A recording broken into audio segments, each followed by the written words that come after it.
Hello, everyone, and welcome to episode 3 of the Baseball Never Sleeps podcast. I'm Simon Farber. As always, joining me is co-host Nick Lanscioni, and today we have a new Cubs outfielder, Steven Souza Jr. with us. First off, Steven, thanks so much for joining us. Obviously, this is a spring that's pretty unique, like you've really never experienced before. So how are you staying in baseball shape to try to get ready for this eventual season, if it is coming? Yeah, I think it's going to come, and I'm pretty lucky. I've got a gym at my house, and I've got a cage as well. One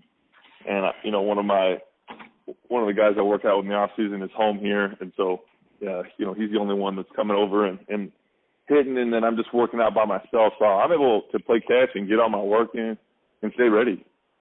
I noticed during this off-season on your Twitter account, it looks like you've been keeping yourself quite busy with this quarantine by creating a lot of TikToks. How did you hop on this trend, and have you done any other hobbies that you've picked up while you've been in quarantine?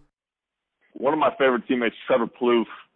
I'm not a lot of people know this, but I'm known for dancing in the clubhouses a lot, and so, there was so much boredom. I was talking about getting other social medias and just staying interactive with the fans as much as I can during this time. And he's the one that told me, he's like, hey, you really need to look at TikTok. And I was like, what the heck is TikTok?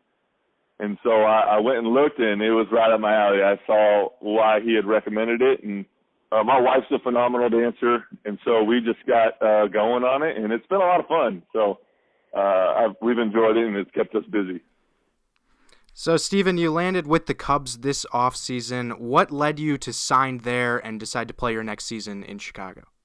Yeah, there was a certain criteria we were looking for on every team. I think we were looking for, a maximum amount of plate appearances and stuff. But, we were just looking for somebody to really believe that I was still the same. And, when they came up, we held a workout in the off season because a lot of people were scared from the injury, rightfully so, I think. And, when they came up for the workout, they were very interested and believed that watching me run and hit and all that I was back to normal. And they had said that, we think you can really help. And, they showed us the stuff about family, that they're just one of the best organizations with family.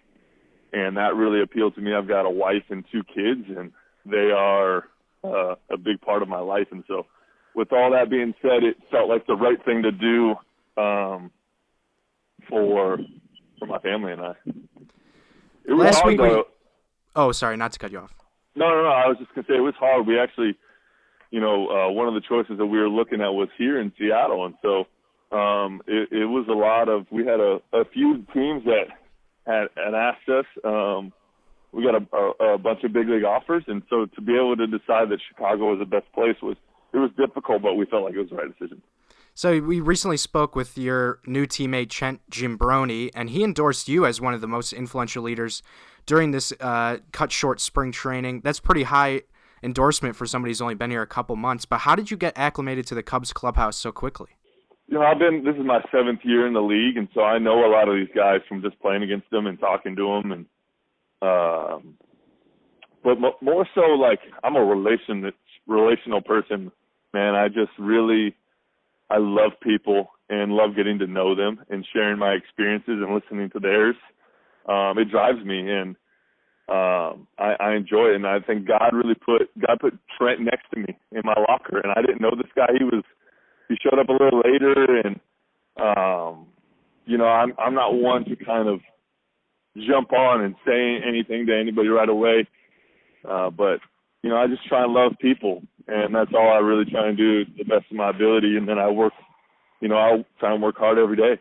And I think those two things, you can do those things in this game, and you can build some cool relationships. In your short time spent in the locker room so far, what can you tell us about the new Cubs manager, David Ross? Oh, man, I love him. He really set the tone in his speech, I think, early on. He just gets it. I think former player, catcher, his resume speaks for himself, and not just on the field, like with what he's accomplished as far as World Series championships, but I think the way he's interacted with players and teammates throughout his career. You know, he's just a wise guy, a wise man who, he just gets it. I think that's the best way to put it. And so he comes with a passion that really can fuel a team, and it really fueled us. And the way he speaks grabs your attention really quick and makes you want to fight for him. Steven, you missed all of the 2019 season with a freak knee injury, so it's been over a full year since you played in a big league game. When you think about this play stoppage due to the coronavirus, is it a little extra frustrating since you probably had this date circled in mind for your return to get back on the field? I don't think frustrating is the right word. Disappointing, maybe. You know, I was definitely looking forward to opening day, but also kind of a blessing, right? Like I get a few more months to rehab even more and rehab on top. Not that I wasn't ready to go, but man, I can get a full year before I start playing again. That's awesome. I don't think anybody thought that was going to be possible, you know? And so it's really a blessing to be able to keep rehabbing at my house and do all this stuff to get ready to go. You know, I showed in spring that I could pick it back up and go. And I think that's good for my psyche to know that I can still play. I can still run. So now it's just waiting. You know, it's just another speed bump in the vision that I had planned. But, man, if I can tell you guys one thing, my journey never goes the way that I have it planned. And I've learned to just let go and let God direct me where he needs me to go. The few spring training games we've been gifted with on TV before this spring training was cut short, I've noticed that the broadcast networks have been experimenting with miking up a few of the players during the game. Do you like this idea? Is it distracting at all? It's a good question. I think there's a healthy balance somewhere in there. I know a lot of people like it, but, you know, if you overdo it, I think you can lose kind of I don't know what the word is, but, you know, if you do it every single day, people are going to kind of, I heard it doesn't get that much attraction. You know, I think that like what KB and Riz did, it's going to be difficult for those things to happen. You can't be talking to somebody in the booth during a live season game, you know. I think spring training is a unique environment where you're able to do all those things. But yeah, there's a part of it that's really cool for the fans to see how we interact with each other. But there's also when it really is time to go and compete, it could be a little distracting. So last week we talked to Diamondbacks outfielder Cole Calhoun, and we asked him what his toughest at-bat in the major leagues is for him, and he said Carlos Carrasco. Who would be your answer for that question for the toughest at-bat? Why not Carlos? I think I've had a little bit of success off of Carlos. Man, Chris Sale. You know, I don't struggle against lefties very much, but I can. Man, he's tough for me. I started to get him at the end of 17. Started to figure him out, and by figure him out meaning like know the approach because I still didn't get very many hits. But my career numbers are terrible. I think I'm 1 for 21 with like 18 Ks against him. It's bad. It is not good.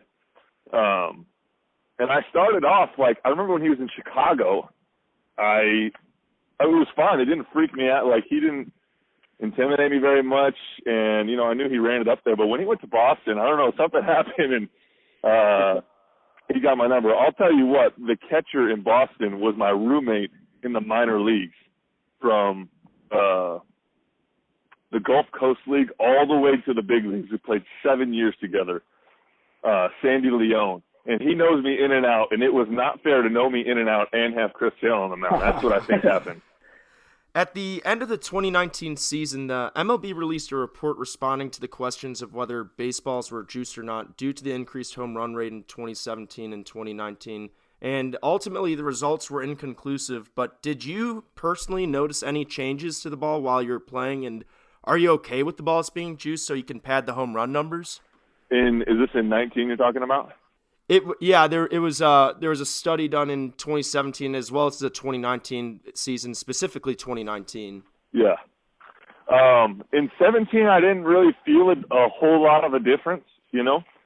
I know that guys were starting to get suspicious then, but I think that I don't know. The short answer is I don't really know, but I do know that the philosophy of pitching has changed dramatically in the game. Nobody's trying to sink the ball down and get ground balls anymore. It's strikeouts and throw the ball up in the zone. Well, to me, Justin Verlander won the Cy Young last year, right? And he gave up the most homers, I think. Well, he's the guy that throws only at the top of the zone and only at the bottom of the zone. And if you only throw at the top of the zone, if you don't get it just where you want, it's going to be a little bit lower, and you can get that thing smashed. I mean, when we're kids growing up, you're taught to look for the ball up and drive it. And when you start pitching up and you don't get it there, you're going to make mistakes. And so I think there's probably a healthy balance of maybe something's happened and philosophy of pitching has changed, and also philosophy of hitting has changed. You're not trying to put the ball in play as much. Guys are trying to launch. They're trying to launch balls, play for the 3-run homer. The game has just changed with the shifts. There's just so many different variabilities that have come into play.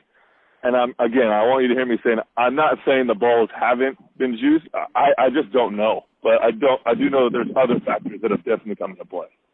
All right, Steven, last question. There's a lot of uncertainty right now about the game and the 2020 season going forward. Have you heard anything from club officials or agents or anything that leads you to believe that we still will get a season in this summer?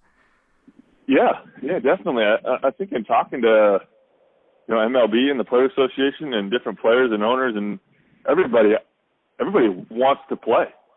And I think no matter how many games we can get in, whatever that may be or whatever it takes, I think we're gonna do our best. I think the eagerness to play gives me great hope. I think that if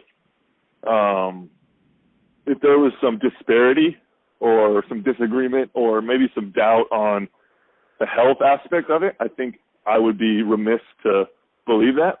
But all in all, with the anticipation from owners and GMs and players and coaches, I think we're gonna do our best. And especially from the MLB office too. I think everybody wants to play. And when you all want to play, and as long as, it stays healthy, I believe that we're going to play. Well, we're all waiting in anticipation to see how this whole situation plays out. Steven Souza, Jr. of the Chicago Cubs. Steven, thanks so much for taking some time to talk with us today, and we hope to see you back out on the outfield at Wrigley Field shortly. Thank you, guys. Appreciate you having me on. Thanks so much, Steven.